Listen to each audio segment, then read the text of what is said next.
Hello, everybody. Welcome back to Life with Sam. So recently I heard this phrase and it's like stuck in my head. We are a subscription service. Let that just resonate with your spirit. You and I are a subscription service. You heard me right. To a doctor, to a dentist, to the chiropractor, to the mechanic. Your repeat service and monthly subscription fees keep them in business. So I guess it just makes us a product and someone out there wants to consume us. So just let that sink in for a second. So when I decide that I want to talk about some creepy videos, I always know I can come to you guys because you guys are going to watch them with me and be like all freaked out with me. So let's start with these. You've heard of plant-based protein powder, but what if the next alternative was made out of plastic? There's new research that could make it a reality. All right, Stacey Delcat talked to a scientist about the process that could help fight hunger and pollution. Food shortages are worsening around the world, and the plastic pollution crisis continues to intensify. What if there was one solution to both of these problems? A Michigan scientist thinks there could be. What we're trying to do is to use microbes to take plastic and other inedible plant material and turn that into something that's nutritious. The idea is to turn components of plastic into protein and other nutrients like fats and sugars. If that sounds kind of gross to you, well, I don't want to eat plastic either. What we're trying to do is to take that plastic and turn it into something completely different. Steve Techman, an environmental microbiologist and an associate professor at Michigan Technological University, and his colleagues were just honored with a more than $1 million Future Insight Prize from a German company that will allow them to delve deeper into their research. Techman says their process works by using microbes to break down the plastic completely. And in the end, all we're left with are microbial cells. And those cells are made up of a lot of the same things in the food that we eat: proteins, lipids, sugars, and vitamins. Techman says the resulting cells, once dried out, are a powder resembling brown sugar.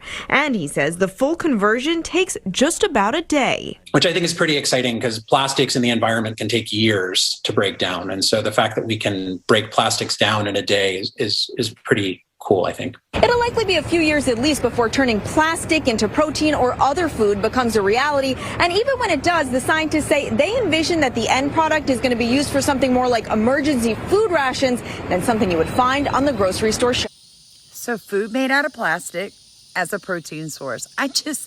They gross me out, you guys. They're always coming up with some nasty fake food that we're supposed to get excited about. I just want to make a point here. American health has steadily been going down these last couple of years when we replaced natural oils and fats for ultra-processed oils and fats. In other words, we took butter and lard out of the kitchen and we put corn oil in its place, vegetable oil in its place, and our health has never been the same.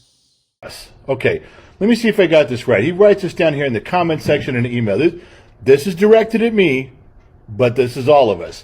David, who's got some last name I can't pronounce, he writes, "When will you realize your guns and your flag and your conservative lifestyle causes us fear and heavy anxiety?" That's what he wrote. No, hold on, there's more. He writes, "At some point, as society evolves, you will have to realize your lifestyle of conservatism causes me to live in fear. I'm literally scared knowing people like you are out there in the world." Give me 120 seconds. I got a reply. Welcome to Gen X Slices. David, I'm not going to let you extinguish my beliefs and my values just to satisfy your fears. Although that's what you want me to do. That's what you want all of us to do. Now that video kind of shocked me because maybe I never really put myself in the place of how other generations see my generation. How people see us that wave American flags and know the Star Spangled Banner by heart, that you would actually fear us? Really? Because we own guns and we drive trucks and we go to church, that makes you afraid of us, but I know how bad the propaganda has been for the last 10 to 20 years, especially for Gen Z and millennials coming up. The things that they have heard about people who love our country and people who, basically, guys, we're just good people at heart. They have been told to fear us when in reality it's people like Black Lives Matter and Antifa they need to be afraid of. After COVID, we're starting to recover as government at all levels realized that it had made a mistake in shutting our society down. So we started opening up, and the economy was really growing rapidly. President Biden became president, and so he and the vice president, Ms. Harris, said, geez, we want to spend money on all this stuff, and we can use COVID as an excuse. So over the next couple of years, they passed $4 trillion of new spending for social programs primarily, and they said we need to do it for COVID. Well, you didn't have to be Mensa material to figure out that wasn't true. And a number of us, and some Democratic economists, Jason Furman, Lawrence Summers, said, look, Mr. President, Madam Vice President, if you do this, you're going to have inflation. Well, we had inflation, raging inflation. And they said, oh, it's only temporary. Well, it wasn't temporary. And so Jay Powell had to raise interest rates to cool the economy. Now, the rate of inflation is down. What does that mean? That just means that prices are still rising, but they aren't going up as quickly as they were. But prices are not coming down. Both the chairman of the Federal Reserve and the Secretary of Treasury have answered my questions in the Banking Committee that these high prices are permanent. Thank you very much, Ms. Harris and Mr. Biden. And they don't want to talk about that. So they want to talk about price controls and blame it on price gouging, which just is a lie. So tell me, who do you think's telling the truth? Kamala or Senator Kennedy? I don't know, you guys. I believe in a free and fair market. It's a little harder for that to happen in America now than it did when my parents were children because of large corporations and their monopolies. But we still have a lot more freedom and choice, because if you look at a product and it costs too much money, then you just choose another product. Unfortunately, it's not about price gouging, because that would just be one or two companies. When every brand has doubled in cost in the last 4 years, that's due to inflation. And if you try to cap how much a company is charging for a product, you cap it below what it actually costs that company to make that product, then that company is going to go out of business. Two things are going to happen. Lots of people are going to lose their jobs, and you're going to have a smaller tax base. So Kamala's idea of running the government is steadily moving us into the Marxist dream of socialism, folks.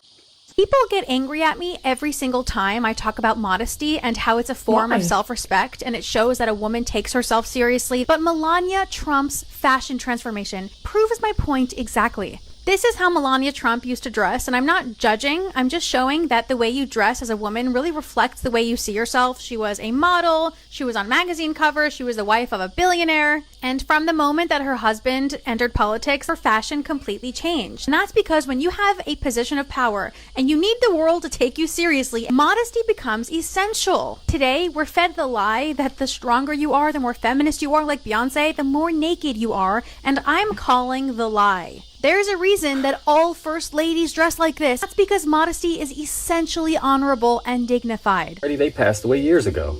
No, it says they died a few days ago. That can't be right because I vividly remember them passing away years ago. Wait a minute. I feel like you're right. Let me ask you something. Do you remember him wearing a headband? No. Do you? Yes, but apparently he didn't. There's no photos on the internet that show it. That's because they never did. You really don't remember the headband? People literally dress up like him for Halloween and wear the headband. Those are obviously false memories. Interesting. Well, do you remember the movie where Sinbad played a genie? Sinbad never played a genie. You're thinking of Kazam where Shaq played a genie. No, I vividly remember watching this movie in daycare. You cannot tell me it didn't exist. So why do you think we're experiencing different memories? I think we're experiencing different timelines that are somehow merging at different points. Well, how do we know which timeline is right? Honestly, I don't know. But whatever timeline we're on right now, it feels lighter. Yeah, I do feel a shift. I think I'm gonna stay in this timeline because this one feels like the right one. Well, I'm glad we can finally agree on a timeline. The Mandela effect is real. Thank you, Alexandria, for the video. Have y'all seen this Kia commercial? Like, y'all have to check it out.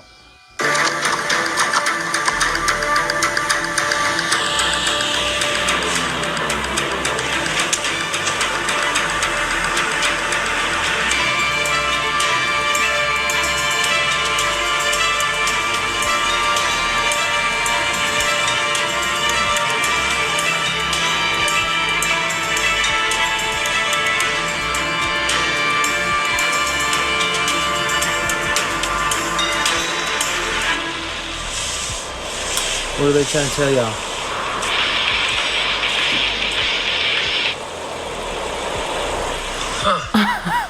I think we went too high. Right in y'all's face. So the Mandela effect and commercials telling us the truth right in front of our face. So is that a dome, you guys? Or is that the sky? You tell me in comments. Like, comment, subscribe. Let me know if you like these types of videos. Good night, everybody.